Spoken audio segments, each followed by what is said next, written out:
하나, 둘, 셋. 자.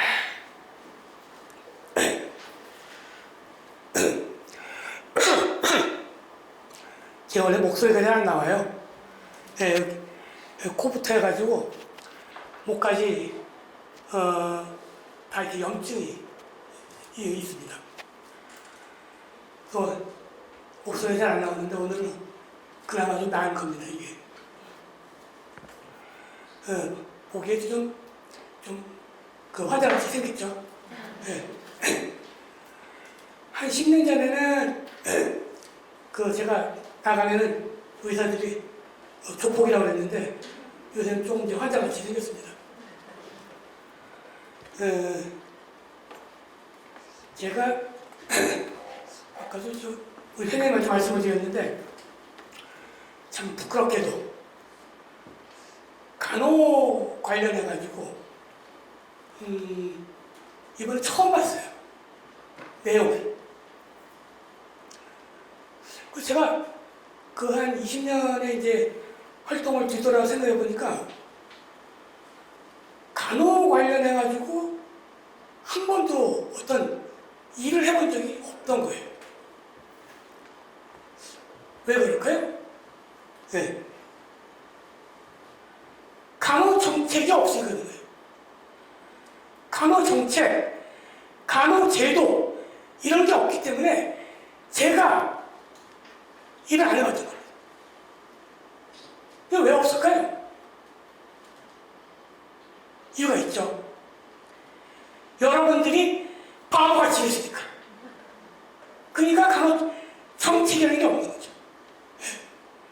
그냥 시키기만 했으니까 간호책이 없는 거예요. 그 사이에 의협은 의협대로 수가 올려달라, 병원 경영이 악화가 된다. 그래서 막 올려주고 또 올려주고 또 올려주고 했지만 간호 없어요. 간호 수가가 있어요. 간호는요 수가 자체가 없어요. 네. 간호 수가가 없단 말입니다. 왜 없을까요? 우리나라는 아시겠지만 이 의료법이 의사를 중심으로 다 짜여져 있습니다. 의사의 행위가 이거 하면 수가가 얼마, 재료가 얼마 들어가죠. 거기에 여러분은 의사의 진료 행위라는데 보조인이지, 네. 간호 이름은 간호사인데 간호사가 아닌 거죠. 그냥 속된 말로 진료 보조사 여러분들. 그러니까 간호 수가가 없다는 건 뭐냐면 여러분들이 독자적인 면허자가 아니란 얘기예요. 무슨 말씀인지 아시겠어요? 독자적인 면허를 가진 사람은요 다 수가가 있어요. 한의사, 의사, 치과의사, 그리고 조산사, 그리고 다섯 번째가 여러분들인데 여러분들은 수가가 없어요. 네. 여러분들은 독립적인 의료인이 아니란 얘기죠. 근데 여러분들은 자기네가 지금까지 독립적인 의료인이라고 생각을 하긴 하셨나요? 저는 독립적인 의료인인 줄 알았거든요. 근데 이번에 간호법을 보니까 법에는 독립적인 의료인이라고 되어 있는데 여러분들은 독립적인 의료인이 아니더라고요. 네. 그래서 이거는 왜 이렇게 됐을까? 라고 이제 보기 시작하는 겁니다. 자, 일단 이야기를 하기 전에 일단 제 소개를 먼저 하고 해야죠. 그래서 그동안에 제가 일을 했어도 간호 쪽하고 일을 갖다 해본 적이 없기 때문에 제가 막 글도 쓰고 뭐 하니까 사람들이 물어봐요. 아니, 간호사이 누구야? 그래서 다른 그 다른 의료 쪽은 다 아는데 저를 간호 쪽은 저를 모르더라고요. 일을 안 해봤으니까.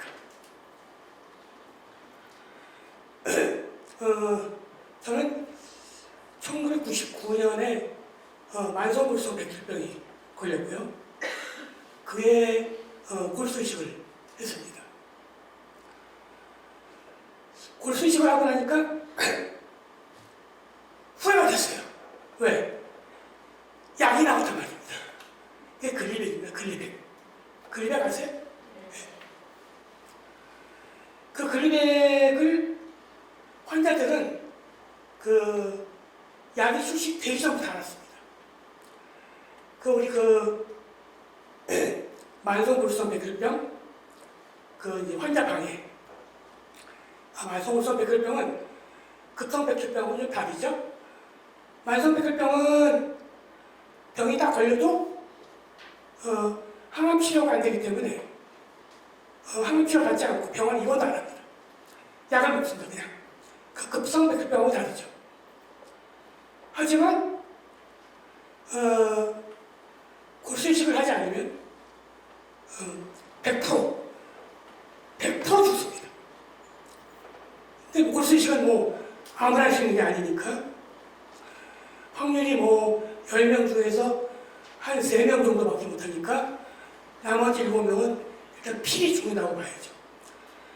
근데 이렇게 죽을 수밖에 없는 환자들한테 오늘 갑자기 약이 나왔어요. 근데 이 약을 우리 이제 환자방에 있던 한 분이 그때 이제 충남대학교 재료공학과 교수였는데 자료를 자꾸 퍼나르기 시작한 겁니다. 이거 보니까 그게 이제 미국 FDA 그 자료인데 그때 글리백이라는 약이 실험용으로 STI571였었는데 이 일상 이상의 자료를 계속 퍼나르고 왔어요. 근데 이 자료의 내용이 놀라웠던 겁니다. 약을 먹고 한 달, 2달 안으로 이 환자의 혈액학적 관해가 거의 97%입니다. 이게 무슨 얘기야? 환자들이 깜짝 놀랐어요. 그래서 환자들이 나이가 났죠. 이 약을 먹으면 살 수 있겠구나. 그래서 그걸 기다렸습니다.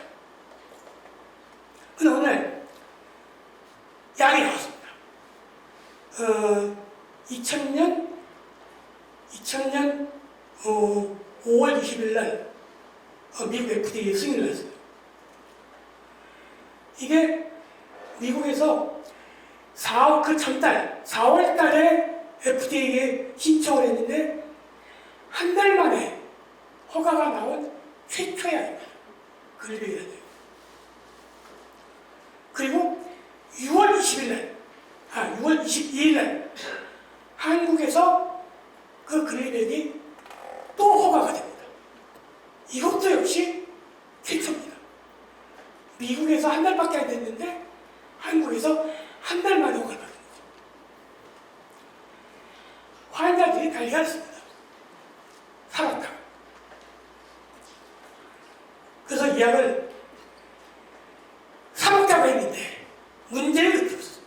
문제는 약이 한 알에 25,500원. 하루에 4알을 먹어야 돼. 하루에 10만원. 한 달에 300. 1년에 3,600. 3년에 1억 800. 그걸 언제까지 먹냐? 죽을 때까지. 그럼 이게 약입니까? 약이 아니죠. 사람이 사서 먹을 수 없는 약은 약이 아니에요. 그건 불로초지. 불로초. 딱 한 번만 먹고 사는. 그건 불로초는 거예요. 그 환자들이 절망했죠. 야, 이제는 전에는 다 죽었는데 이제는 약이 있어도 화병으로 죽겠구나. 그 약을 초기에 사 먹기 시작했습니다. 어떻게? 살아가려고. 약을 그때 이제 그 카드가 안 된다고 그래서 아직까지 보험 전이니까 카드가 안 된다고 해서 현금 600만 원을 가지고 갔어요. 600만 원을 주고 약을 딱 2통을 받았어. 그 약을 붙잡고 막 사람들이 울었어요. 그리고 80 먹은 노인은 날 못 먹는다. 내가 이걸 먹고 죽을 때까지 이걸 먹어야 되는데 이걸 먹고 우리 애들은 폐가망신하라고 날 안 먹는다. 그렇죠. 그 환자들이 이제 점점 궁금했죠. 어떻게 할 건가. 근데 사실 저는 지금까지 제가 근력 싸움을 한 3년을 했지만 저는 약을 한 개도 안 먹었어요. 한 달도. 저는 골수를 했거든요. 그래서 후회가 된다 이 얘기입니다. 안 그러면 몸도 이렇게 망가지지 않고 여전히 약을 먹으면서 그냥 살고 있었을 텐데. 그래서 싸움을 하려고 하니 이걸 뭐 누가 알아? 내가 이제 의료 제도를 알아? 저는 병 걸리기 전에요. 의료보호 일종 이런 것도 몰랐어요. 병원에 입원해본 적 한 번도 없었어요. 처음 백혈병 걸려가지고 입원은. 아무도 몰랐죠. 근데 이게 오지랖이 넓어가지고 내가 뭐 집에서 그냥 요양하고 있었으니까 제가 한번 해볼게요.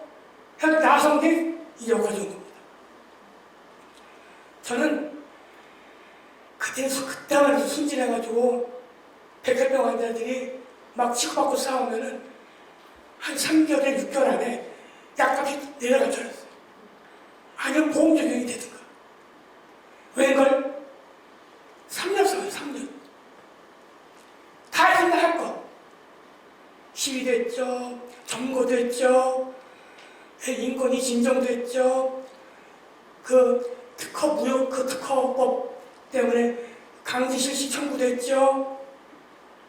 결국엔 안 돼서 환자들 끌고 2002년 12월에 국가인권위원회를 청구했죠.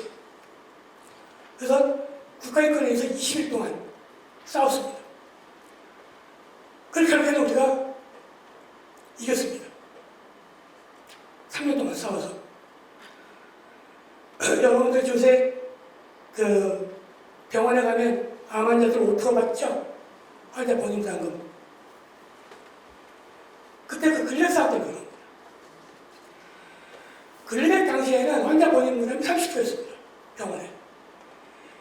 그 싸움 때문에 모든 암 환자들의 본인분담금이 최초로 20% 떨어진 겁니다. 그 다음에 10%, 그 다음에 5%. 그래서 지금 환자들이 5%를 내는 거는 그냥 그냥 가만히 있어가지고 얻어진 게 아니라는 얘기입니다. 그 싸움하는 과정에서 한국백혈병원회를 만들었고요. 그리고 그 싸움하는 과정에서 이거는 의료 제도의 문제인데 이 의료 제도의 문제는 일개 백혈병 환자 환우해가지고는 턱도 없다. 그래서 그 다음 만든 게 건강세상 네트워크라고 하는 보건의료 시민단체입니다. 건강세상 네트워크 잘 모르시죠? 역시 건강세상 네트워크가 냈던 법안, 그래서 여러분들이 현재 보험료를 내고 있는 게 노인 장기 요양법입니다. 2006년도에 저희가 법안을 낼 거고요. 그게 국회에서 복지법 법안하고 병합심의해가지고 현재 노인 요양보험법이 된 거죠. 장기 요양법이 된 거죠. 밥값이 보험 적용한 것도 건강세상 네트워크가 2년 동안 싸워가지고 병원의 밥값을 보험 적용시켰습니다. 병원 밥값을 보험 적용시키려고 2년을 싸웠는데 보험이 되는 날 난리가 났어요. 동네 병원 산부인과에서 산모들한테 미역국을 안 준 겁니다. 콩나물국이죠, 콩나물국. 왜 콩나물국 줘요? 우리는 산모원에서 미역국을 먹어야 되는데 라고 하니까 의사 의사들이 시민단체에서 정부하고 짜고 이걸 보험시켜서 수가가 낮아서 손해보는 장사를 할 수 없으니 미역국 못 끓여주고 콩나물을 먹으라는 겁니다.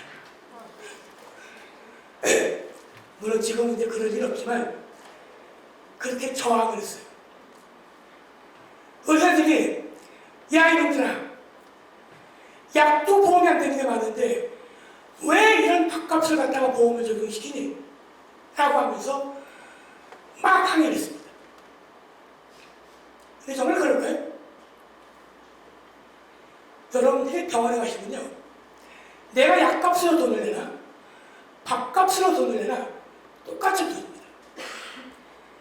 이 국민들의 보험료를 걷어서 우리가 움직이는 이런 사회보험 제도는 특정 약, 특정 환자, 특정 질환 이렇게 접근하는 것이 아니라 보험 적용을 해서 가장 많이 혜택을 보는 게 뭔가로 접근하는 겁니다.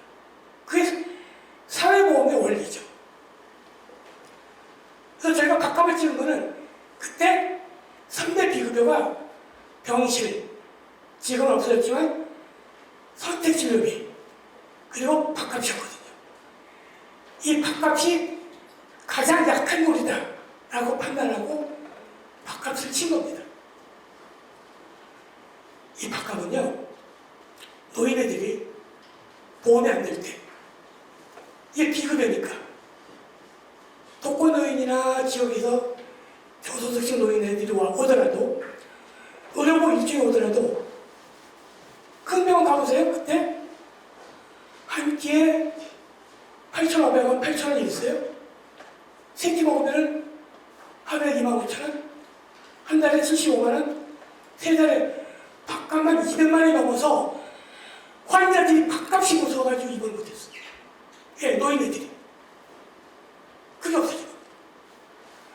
거기에 비하면 선택치료비는 뭐 말도 못했죠. 예, 선택치료비는 아무런 원가, 재료비 없이 그냥 돈을 먹은 거죠. 예, 수술하면 100%, 영상 찍으면 100%.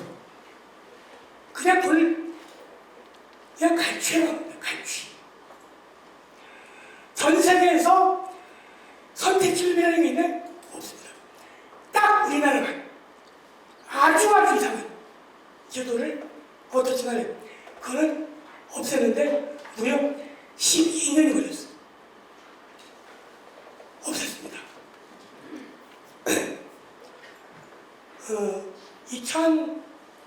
2005년도에는 복지부하고 대만을 갔다 와서 만든 게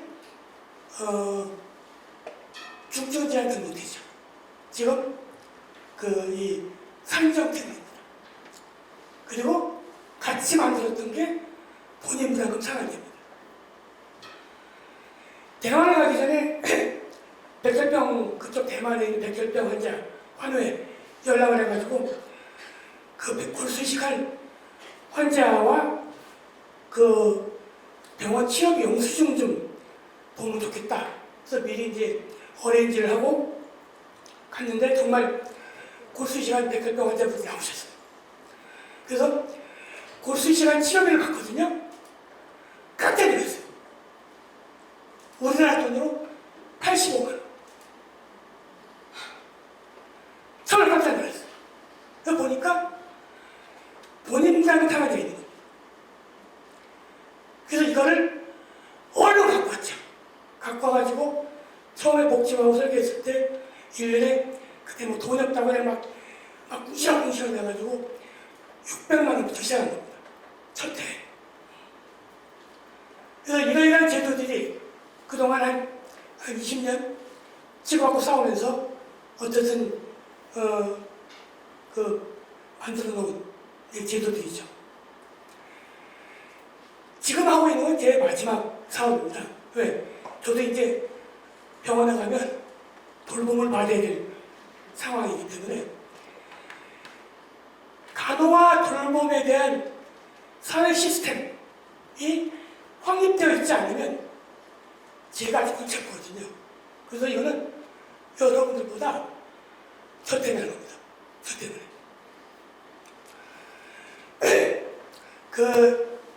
하여튼, 요건 이제 지금까지 이제 상황이 있는데 제 소개였고요. 그래서 최근에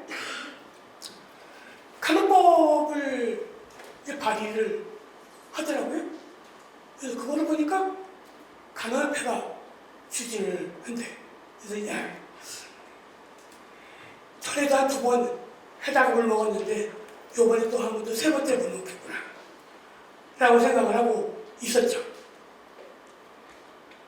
그리고 이제 보고 있는데 아니 이 의사들이 의협에서 막 난리를 치는 거예요.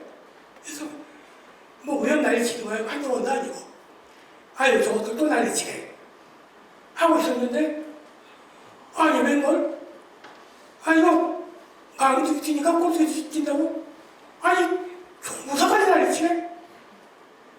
그래서 기사 난 걸 보니까 제목이 간호법 통과되면 간호조무사도 의협과 손잡고 파업에 들어가겠다. 아니, 이제 기가 차더라. 솔직히. 왜 기가 차냐? 간호조무사가 85만이에요. 그 중에서 85%가 동네 의원이 있습니다. 동네 의원에. 근데 여러분도 아시겠지만 동네 의원에서 간호조무사가 얼마 받아요? 200만 원도 못 받아요. 지나가 보니까 어디 180만 원, 190만 원, 해봐야 200, 많이 줘봐야 210만 원, 210만 원. 뭐 이렇더라고요. 거의 최저생계비인데. 아니, 그러면 간호조무사협회 거의 대다수의 회원들이 그 최저생계비 그러고 앉아있는데 아니 그 사람들을 고용한 의협하고 손을 잡아? 이거 바보들 아니야? 라고 하는 거죠. 아 바보들 아니야 정말? 오히려 개원일을 중심으로 한 의협에 간호조무사협회가 항의를 해야지. 항의하고 자기네 회원들의 급여를 올리려고 항의를 해야지. 여러분들이야 병원에 있으니까 하다못해 노조라도 있죠. 간호조무사협회는 개별 다 의원인데 뭐 노조가 있어요? 뭐 있어? 그러면 협회가 대신해서 그 일 해줘야지. 근데 의협하고 손잡게 되는 거예요. 아 이거 너무 한심하다. 그래서 제가 이제 처음으로 글을 썼습니다. 그 페북에다가 국민들 협박하지 마라. 호도하지 마라. 간호법이 통과가 되면 간호조무사가 일자리 잃어버린다. 네? 이분들이 도대체 간호법을 갖다가 공부를 하고 한 건가? 라는 생각이 들었어요. 왜? 간호법은요, 지금까지 간호조무사는 지역에 가면, 죄송하지만 여러분들하고 똑같아요. 네. 지역 모자보험법, 아동보험법, 장애복지법, 노인복지법 다 보면요, 거기에 채용 기준이 간호사 또는 간호조무사 이렇게 돼 있어요. 그걸 미쳤어요? 여러분들 쓰게? 간호조무사 쓰지? 유치원에서 미쳤어요? 여러분들 쓰게? 간호조무사 쓰지? 훨씬 싼데? 근데 여러분들은요, 이 법에 간호사 또는 간호조무사 이렇게 돼 있어요. 그래서 여러분들은 또는 이렇게 돼 있기 때문에 여러분들 간호조무사하고 지역에 나가면 다 거기가 거기예요. 여러분들이 지역에서 쓸 자리가 없던 거죠. 근데 간호법이 통과가 되면 그게 없어지네? 그렇지 않거든요. 그거 하려면요, 법을 다 바꿔야 돼요. 그거 쉬운 게 아닙니다. 오히려 간호법이 통과가 되고 지역 간호가 또는 방문 간호가 활성화가 되면 간호조무사는 간호사와 같이 갑니다. 팀을 이루어가지고. 그럼 어떻게 돼? 여러분들이 이 사회에서 받는 급여의 수준이 있거든요. 이 수준에 따라 간호조무사의 급여도 연동돼서 움직입니다. 근데 의료는 안 그러거든. 의료는 그냥 180이야. 그냥 200이야. 근데 간호조무사가 간호사의 급여하고 연동이 돼서 일이 되면 훨씬 좋아지는 거거든요. 일자리도 넓어져. 간호조무사가 방문간호가 활성화가 되면 지역에 내가 누워있는데 요양보호사가 딱 가니까 이 환자가 상태가 안 좋아? 그럼 바이탈 체크해야 될 거 아니에요?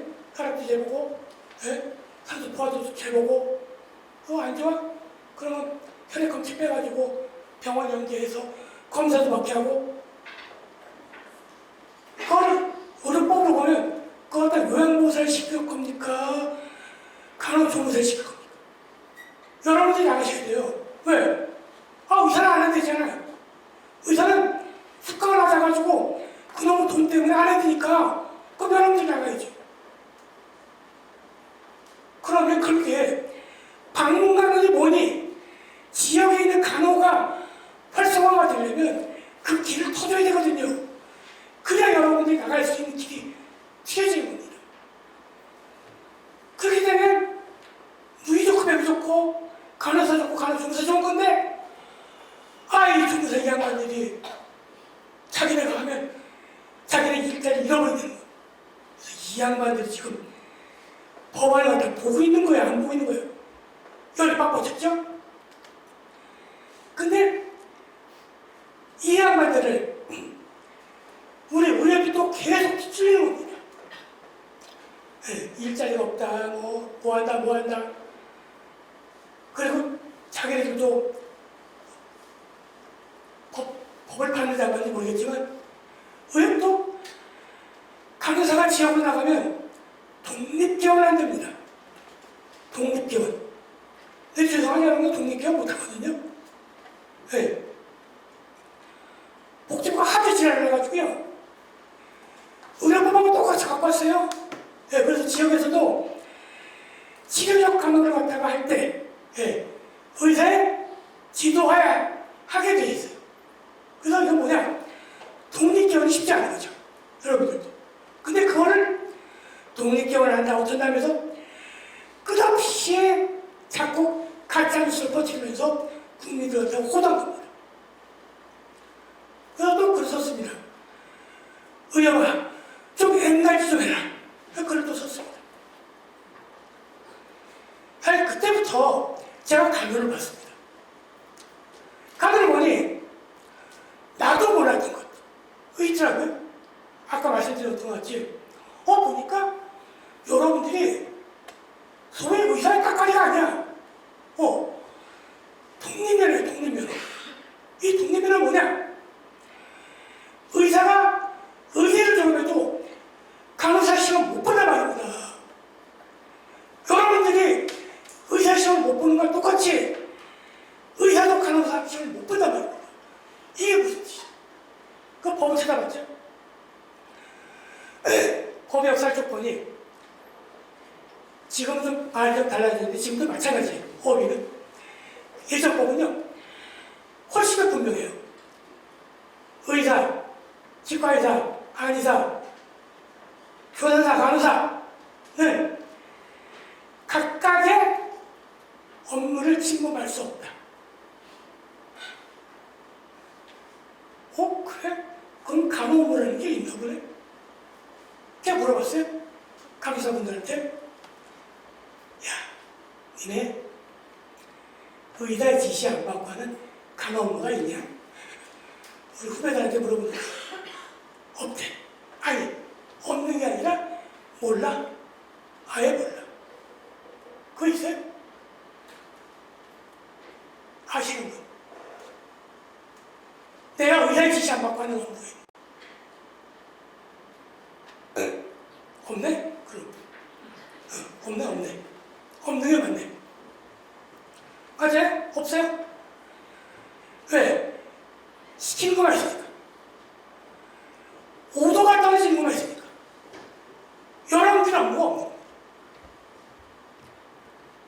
제가 글을 또 썼어요. 의사가 간호를 하면 의료법 위반인가요? 제가 아는 의사 후배가요, 쌩 난리쳤어요. 저한테. 네. 제가 하는 이런 발언이나 이런 것들이 의사와 간호사를 갖다가 이간질을 해요. 네. 근데 왜 이게 이간질이야? 관계를 정상적으로 돌리는 거지. 근데 의사는 모든 간호는요, 모든 간호는 환자를 대상으로 하는 거기 때문에 모든 간호사는 간호 업무는 의사의 지시부터 시작하는 한다고 생각합니다. 머릿속에서. 야, 그러면은 왜 독립면허냐? 그럼 니네가 간호다 하지? 그럼 니네 간호 배웠냐? 아니잖아.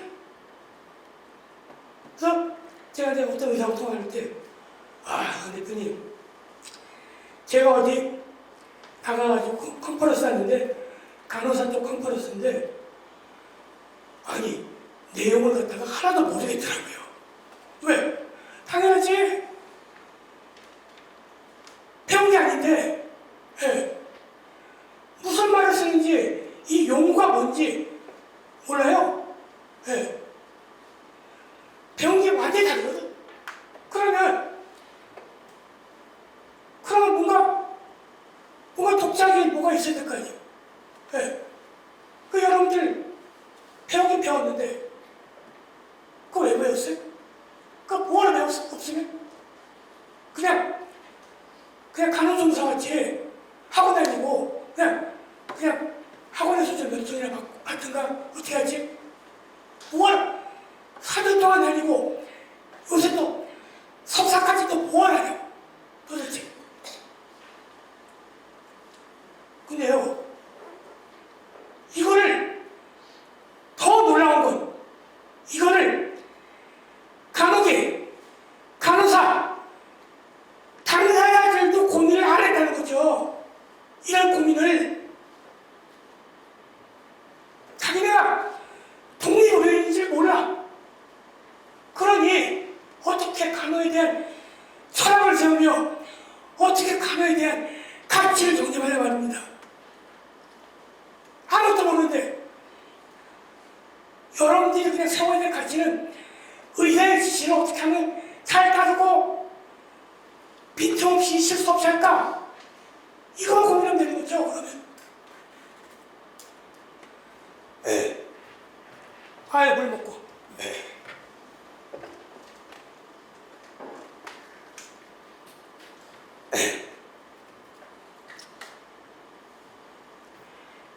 간호법은요, 간호법뿐만 아니라 여러분 좋아하시는 거 하나도 없어요. 거기 임금 이상도 없고요. 네. 처우 개선 이런 것도 딱 부러지가 없어요. 근데 왜 저거 해야 되냐고요? 간호법 4번의 심의 과정을 통해가지고 이놈 저놈이 막 쑤시고 막 달라붙고 무릎 뚝 빼가지고 아주 다 망가졌어요. 저거 한글 여러분들이 뭐가 좋을까요? 글쎄, 뭐가 좋을까? 하지만 이거 필독화시켜야 된다고 제가 오늘도 나와가지고 이렇게 열불나게 얘기하는 이유는 이게 가야 여러분들이 독자적인 면허를 가진 간호사로 쓸 수 있는 기회가 생기는 거예요. 그 기회를 지금 여러분들이 만들지 않으면 여러분들 후대에 두고두고 욕을 먹는 거예요. 네? 이거는 무조건 통과시켜야 됩니다. 이게 통과가 돼야 의사를 중심으로 하는 의료법의 체계가 깨져요. 이 체계를 깨뜨려야 의료가 바로 서는 겁니다. 우리나라는 우리나라만이 아니라 전 세계적인 어떤 일종의 이 흐름은 건강은 곧 의료, 의료는 곧 건강, 이런 뜻이 성립되어 있어요. 그래서 사람 몸에 대한 걸 전부 다 의료로 해석하려고 해요. 근데 지역 돌봄으로 나가잖아요. 그럼 각 국가에서 지역 돌봄에 의사가 대장인 경우가 거의 없어요. 왜? 돌봄은요, 한 전체 돌봄 그 일 업무 중에서 한 20%가 안 돼요. 이 치료적 돌봄이. 네. 간호 돌봄이 20%가 안 됩니다. OECD 평균 10% 정도, 10% 되거든요. 그럼 나머지 90%는 생활 돌봄입니다. 근데 요새 여기다가 우리 의사 선생님들이 또 밥숟가락을 얹어놓으려고 하는 거죠. 네. 자기네가 대장 한번 해보려고. 근데 복지 돌봄에서 의사가 대장하는 경우는 거의 없어요. 근데 여러분들 나가셔야 돼요. 왜냐하면 의사는 숫자도 적고 수가도 낮고 자기네들은 안 나간다고 하니 여러분들이 나가서 지역에 돌봄이 필요한 사람들 중에 80, 90%는 병원에다가 다 나온 분들입니다. 만성질환을 한 서너 개씩 가지고 계신 분들, 이런 분들이요, 돌봐줄 사람이 없어요. 가서 혈액검사 해야 되는데 병원을 오래. 아이고 미치 발작 넘으시지. 예. 제주도에 있는데 손구석에 있는데 앰뷸런스를 타고 병원에 가요? 간호사가 가서 검진 빼야지. 약도 갖다 줘야죠. 복약질 해야지. 그러면. 그게 여러분들이 필요합니다. 오늘 제가 아침에 그 발달장애, 지금 발달장애 막 싸우고 있잖아요? 여기 회장님 만나고 왔는데, 그런 겁니다. 이분 딸내미가 발달장애로 계속 수시로 경기를 일으켜요. 거의 눈도 잘 못 맞추죠. 그리고 이렇게 이러고 있습니다. 24시간. 어떤 집에 가면 석션을 해요. 오늘 거 기사 보셨어요? 중앙일보 기사? 12살 소년이 간호사가 됐다? 제목이 그거예요. 석션한다고. 그러면 석션을 해, 집에서 유동식 주입을 해. 집에 가면요, 이 환자들 엄청 많아요. 근데 어떤 누구도 그 보호자들한테 석션하는 거 가르치지도 않고요. 어떤 사람도 그 사람들한테 유동식 주입하는 거 가르치지도 않고. 욕창 안 걸리게 어떻게 관리하는지도 가르쳐주죠. 그리고 거기서 욕창 안 걸려, 유동식 주입하다가 기도 막혀서 죽어, 석션하다가 또 막혀서 죽어, 폐경 생겨. 그러면 잘못된 간호를 하다가 그렇게 돌아가시는 분들 보면요, 그 숫자 통계 내지도 않았지만 어마어마하게 많을 겁니다. 어마어마하게. 근데 이분들이 여러분들한테 국민들을 대상으로 살려달라고 하거든요. 살려달라고 하는데 듣지 않는 거예요. 다. 왜? 자기 일이 아니니까. 그럼 간호법 하면 그게 됩니까? 안 되죠. 안 돼요. 간호법은 국민들을 살기 위한 하나의 그냥 법적인 하나의 그냥 징검다리일 뿐이죠. 이런 분들이 발달장애뿐만입니까? 아니에요. 장애인분들 무지무지하게 많습니다. 저 같은 또 환자들 엄청나게 많습니다. 이분들이 동안줄의 내용에만 기다리고 있는데 아무도 동아줄을 내려주지 않아서 자기 가족을 죽이는 겁니다. 가족도 죽이고 나도 죽고, 예. 집은 다 망가지고. 이런 게 나온다는 얘기는 그렇지 않은 사람들이 어마어마하게 많다는 거예요. 예. 이게 신문에 계속 나오고 방송에 나온다는 이야기는 앞으로 이런 사람들이 앞으로 더 많이 나온다는 얘기거든요. 이분들을 살려야 되죠. 근데 그거를 아무도 보지 않고 있고, 이 국민의 건강을 책임지겠다고 하는 의협은 저 돈에 눈이 어두워가지고 저 모양하고 있고, 그래서 여러분들이 나오셨어요. 여러분들이 나오셔야 된다. 그래야 저도 살거든요. 저도 이제 좀 있으면 또 병원에 가서 결국 돌봄을 받아야 됩니다. 그래야 저도 살죠. 저는 여러분들이 좀 깨어나셨으면 좋겠어요.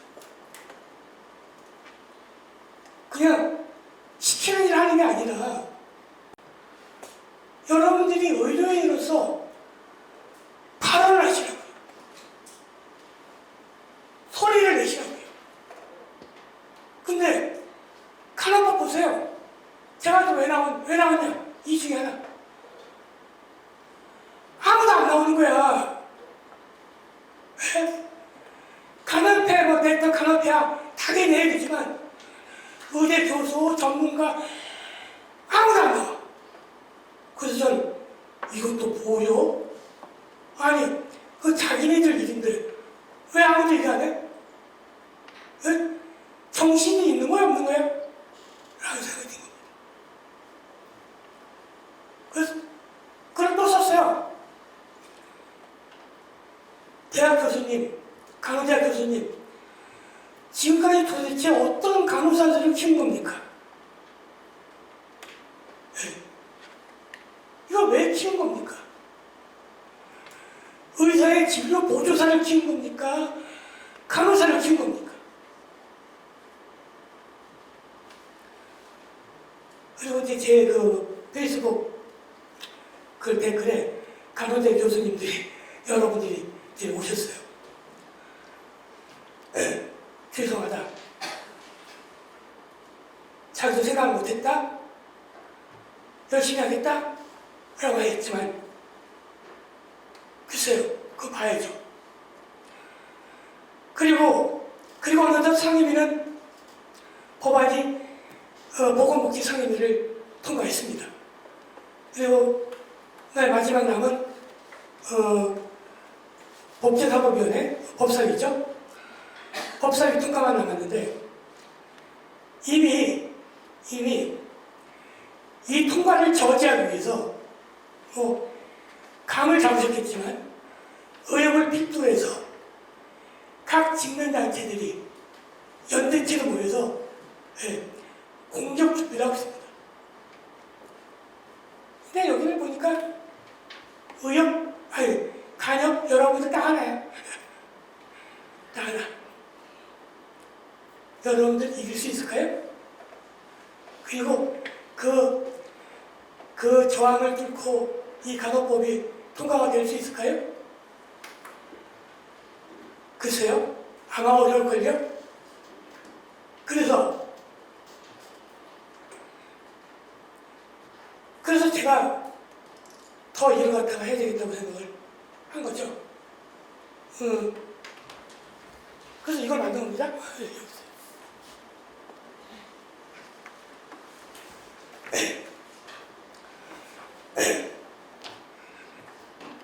이 간호법이 통과되고 여러분들이 가치와 철학을 갖고 일할 수 있는 이 유일한 이 기회, 그리고 그걸 정말 기회 작게 만들려면 딱 한 가지 방법이 있죠. 뭐냐면요, 국민과 연대하는 겁니다. 국민과 연대하지 않으면 이건 없어요. 네, 100% 없습니다. 이게 유일한 방법입니다. 그래서 이거를 띄웠습니다. 시민행동. 그리고 간호대 교수님들한테도 학생들 참여시키라고. 10,000원 낸다? 10,000원. 10,000원 내고 회비를 받는 게 아니에요. 참여비 10,000원 내고 그 돈 가지고 싸우려고 돈을 걷는. 매달 10,000원씩 내는 부담스럽잖아요. 그래서 10,000원만 내고 학생도 참여하고 일반 시민도 참여하고 해서 큰 사운드를 만들어 보는 겁니다. 이 방법이 아니면 현재의 저항을 뚫을 수 있는 방법이 없다고 보시면 됩니다. 네, 싸움의 레퍼토리는 다양하게 준비하고 있습니다. 거기다 다시 말씀을 드리고요. 그래서 저는 다시 말씀드리지만 하다못해 시장에서 장사를 하더라도요. 철학을 가지셔야 돼요. 제가 가치와 철학 중요하다. 제가 얘기를 다른 데 강연에서도 많이 하지만 제가 가치와 철학을 얘기하면 그게 밥 먹여주냐, 무슨 귀신 신하라 까먹은 소리 하고 앉아있냐, 지금이 어느 때인데 야 원광대 철학가도 없어졌다 이놈아. 예, 그쵸? 그게 뭐 밥 먹여주겠습니까? 근데 밥 먹여주거든요. 가치와 철학을 갖지 않으면요, 그냥 아무것도 아니라고 보시면 됩니다. 네. 그리고 가치와 철학을 정립하지 않으면, 특히 간호계가 간호에 대한 가치와 철학을 정립하지 않으면 간호협회 뒤에 써있는 백등간호, 그건 한참 들어먹이고요. 백등간호, 그건 웃긴 얘기 되는 거죠. 여러분 간호사 독립면 그렇게 돼요. 근데 지금 그거를 이 시간에 이때 만들 수 있는, 또 세워야 하는 그런 사명이 지금 여러분들한테 있는 겁니다. 저한테 있나요? 그거 아니죠. 여러분들한테. 그래서 제가 1시간 강의죠. 다 됐네.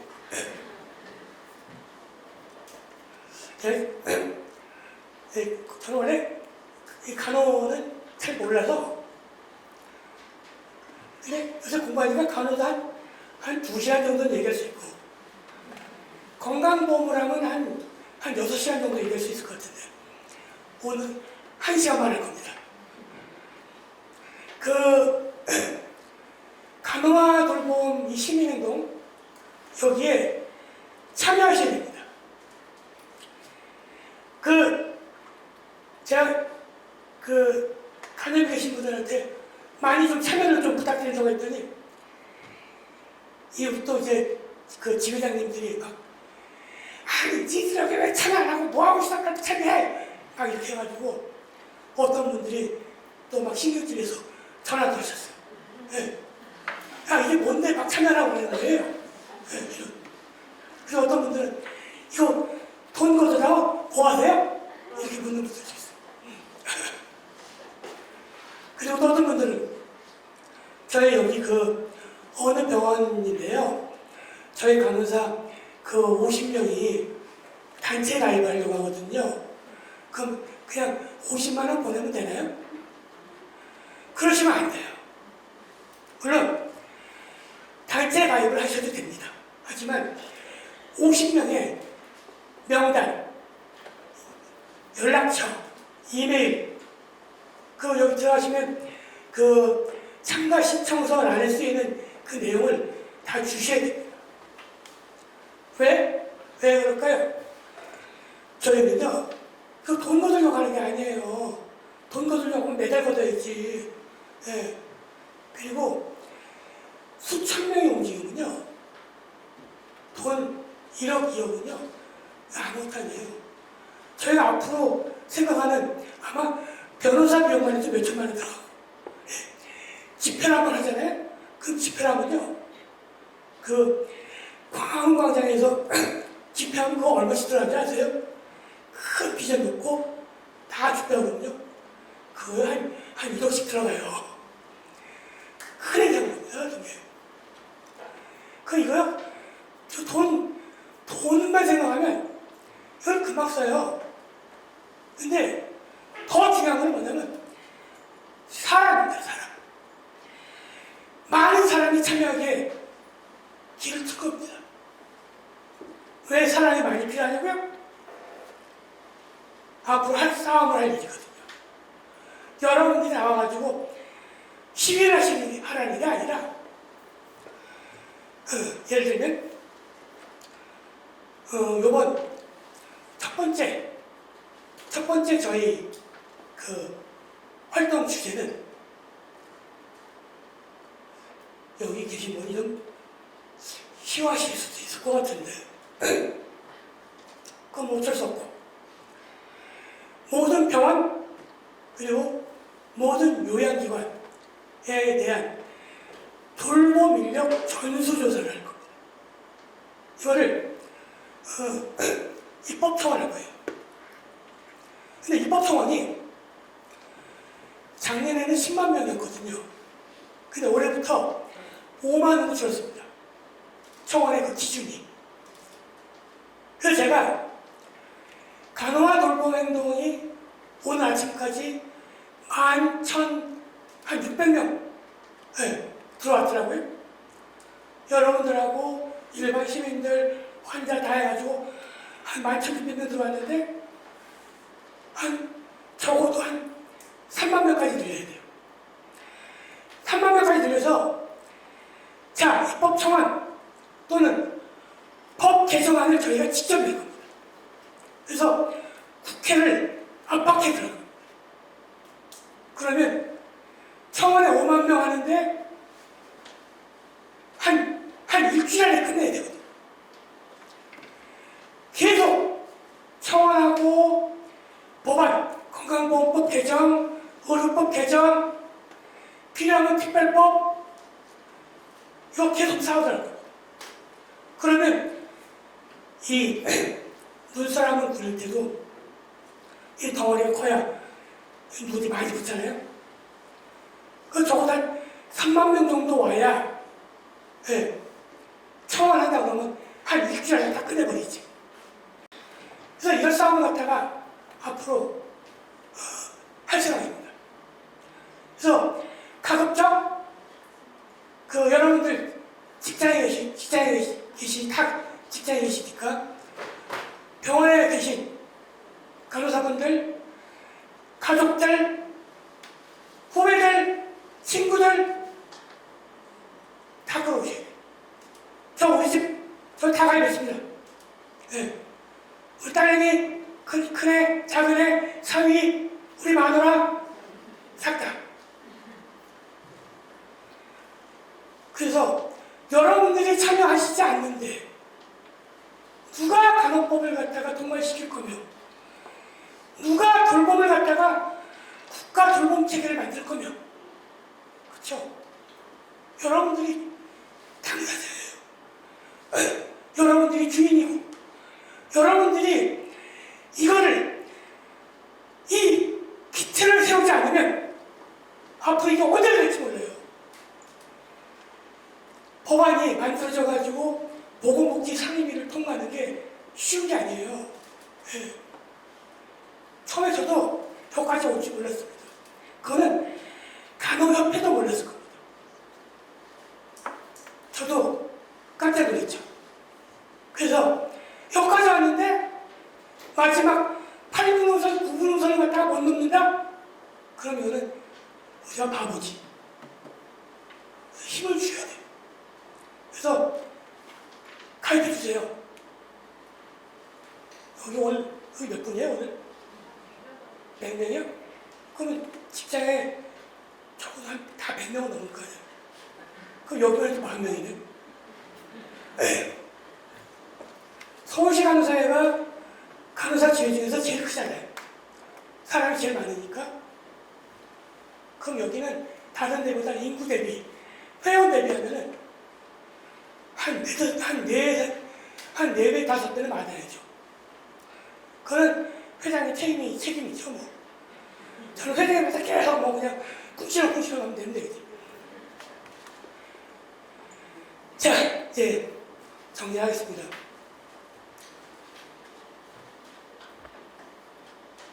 다시 말씀드리지만, 항상 이게 기회가 오는 게 아니잖아요. 그 여러분들이 정말 이 기회에서 그냥 일만 하시지 말고, 이 일을 통해서 여러분들이 정말 의료인으로서 새로 거듭날 수 있고, 또 그 와중에서 새로운 가치와 철학을 한 사람이 아니라 전체가 정립해서 우리 국민들이 또 국민과 함께 국가 정공체계를 만드는데 여러분들이 큰 힘이 되어주시기를 정말 다시 한번 부탁드립니다. 하시겠습니까? 네. 감사합니다. 꼭 함께해 주십시오. 감사합니다.